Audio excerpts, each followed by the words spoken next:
Hello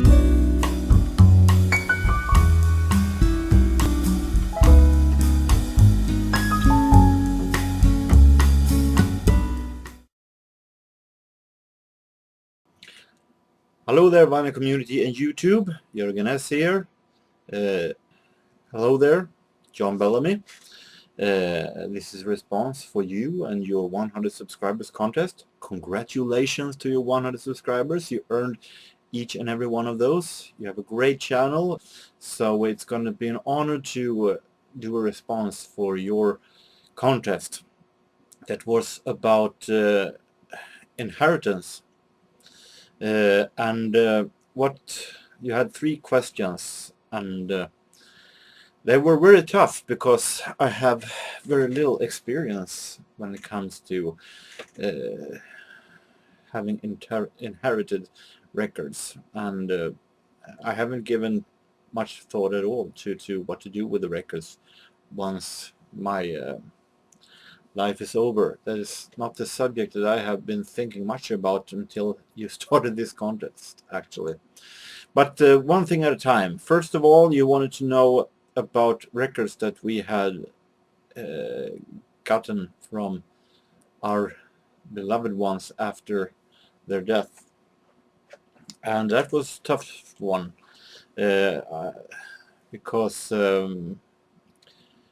I guess our family is a bit lucky. Of course, my grandmothers and grandfathers aren't alive, but most of my family members are still alive, with exception from my grandmothers and grandfathers.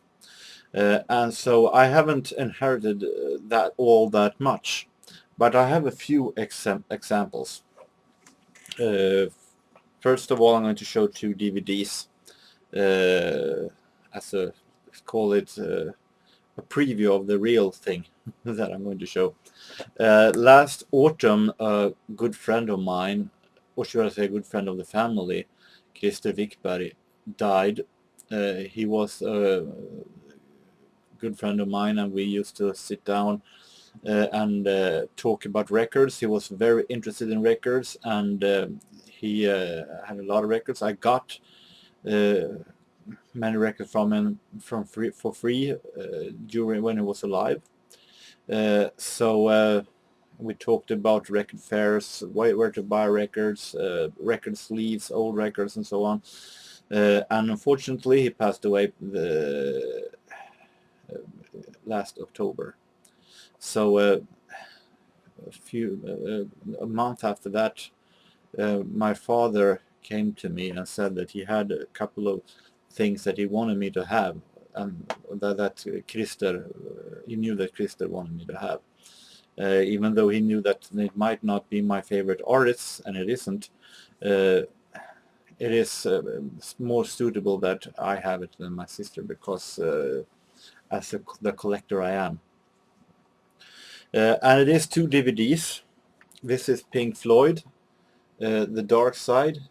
It contains interviews, no music at all, but it contains interviews with Pink Floyd and backstage materials and so on. It is produced in 2006, so fun to have, even though I'm not a fan of Pink Floyd. This is something really special. This is Shine a Light. This is Rolling Stones concert movie done by Martin Scorsese. I'm no fan at all of Martin Scorsese, and I'm no fan of Rolling Stones. So I haven't seen this one yet. I'm a little bit hesitating because since it's not any of my favorites. But I will see it one day. Definitely I will. Might be really interesting still. See what Martin Scorsese and Rolling Stones have done together, actually. But it was very fine to have as a memory of my good friend Christer. On to records that I got, and These ones I got in 1992. 1987, my grandmother, my mother's mother, died, and a few years later on, when I had graduated from high school in 1992, we had a family dinner at my grandfather's apartment.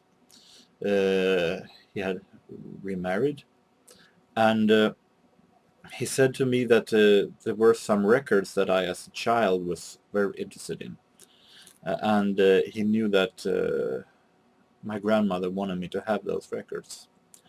And it was classical records, because my mother liked classical music. So I got those records, and I got very, very happy about it, even though when it comes to quality or label, something like that, they're not special, but I treasure them very high because they are from my grandmother. So starting off with a record that I actually made a cassette copy of, and that I listened to time and time and again as a child, and I was glad to have it on vinyl. Baroque Musik is the name shortly.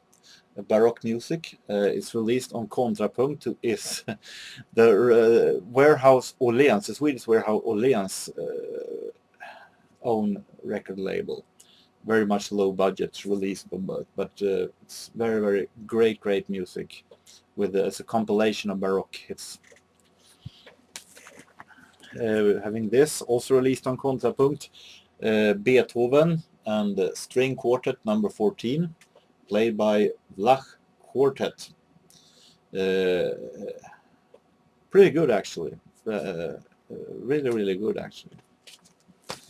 Here we have Franz Schubert, Symphony number 8, unfinished, Symphony number 5, played by Chicago Symphony Orchestra under the direction of Fritz Reiner, released on RCA. Here we have a compilation, and normally classical compilations I avoid, because they normally contain stuff that is on each and every record that are very overplayed. But this one, of course, as a gift from my late grandmother, I treasure it very high. This is The Wonderful World of the Classics, a library of favorite works featuring, having here Tchaikovsky's Nutcracker Suite, Offenbach's Gaite Parisienne, Warsaw Concerto by Adinsel, and we're having Nocturnes by Chopin's. We're having also Tchaikovsky's Swan Lake, the ballet. So it's very, very interesting. Great music in this. This is Chopin and the ballet Les Sylphides, and Smetana's orchestral work Moldau, in a release from Usidisc, label that I have a lot of jazz records from, played by an orchestra from Vienna, conducted by Carl Ritter. Les Sylphides was one of the few orchestral works that Frédéric Chopin actually did. And finally, this one I was very, very happy to get, even though I normally don't like violin and piano sonatas all that much, but this is Kreutzer und Frühlingssonate, two sonatas, number 9 and number 5, for violin and piano. And the one who plays here is Arthur Rubinstein and Henrik Jarring, and really interesting musicians. I was very happy, I remember, to get an album for free by Arthur Rubinstein. So these ones I treasure very high, classical albums that I got from my grandmother. The third example is a little mixed together with the second question, because the second question was albums that we this album that we want to pass along to someone special, and that one was very, very hard, because I don't know anybody of the younger today's generation that are interested in my records. I don't know that much people who actually are interested in record collecting at all. So it was a very, very tough question. But I then thought that, okay, play with the thought that when the day when I die, that some of the people I know today are still around, then maybe I could give it to them. So example number one is this one that I actually got from my aunt, or I didn't get it actually.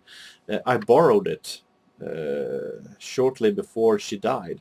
My aunt Barbro died, and I never got the chance to return it, and I could keep it then. So you could see it as an inherited from her, but I didn't get it from her by her personally. You know what I mean.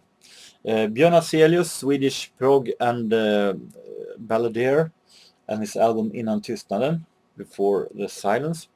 And the person I'm thinking about that should get it is then my sister Pernilla, because it would be nice. I think she would appreciate to have a record that I belong to our aunt Barbro. And I thought that she also would like to have my very first album, the very first album that I bought for my own money, Paul Hardcastle's self-titled debut. I'm not too sure that she would enjoy the music, but I think it would be fine to pass it along to her, my very first record. I think she would appreciate it a lot. Now it sounds like I'm doing a will here in front of the camera. That is not the case. But third question, what do I want to do with my records after I have walked over the bridge, so to say? And I haven't given that a thought at all. It was a very, very hard question. Mainly because I haven't thought of it, because I'm the kind of person who wants to live as much as I can today, and with looking a bit back for nostalgic reasons. But I'm no fan of looking to the future, so I haven't given that a thought that much. I'm only 40 years old, come on. The little I've been thinking is that I can't control what will happen to my records anyway, because I won't be around. If people wants to give it away to a thrift store or something like that, I can't stop it. But John Bellamys video gave me a little bit of thought that maybe I should give it a little thought. Still, I don't want to write in a will and say that this is what I want to happen. I think that I let my future dear ones, loved ones, do what they want to do with it, and see if they actually know me as well as they think they do. And first of all, my family, mom and dad, if they're still around then, my sister Pernilla, and even my friend Otto, because he's the only one that I know that might be interested in my jazz collection. They can take whatever they want, how much ever they want, and for themselves, of course. If they want the entire collection, I'll be happy. If they don't, I got interested in you, John, what you said you wanted to have the collection stored as it is. I felt like that would be a very, very interesting and good idea, actually. Mainly because I feel like I've been wanting to have physical formats, music in physical formats, for many reasons, but one of them are that I don't like that the music of today is going on the direction that it's going to have be just in a digital form, because that means that much of the music of today will be lost in the future generation. People in the future will not have that much clue of what we're listening on today. And even though I don't listen to all that much music of today, and even though much of the records that I have aren't all that hard to find in secondhand stores. Of course, I have some rarities, as you have seen, but many of the records aren't hard to find in secondhand stores.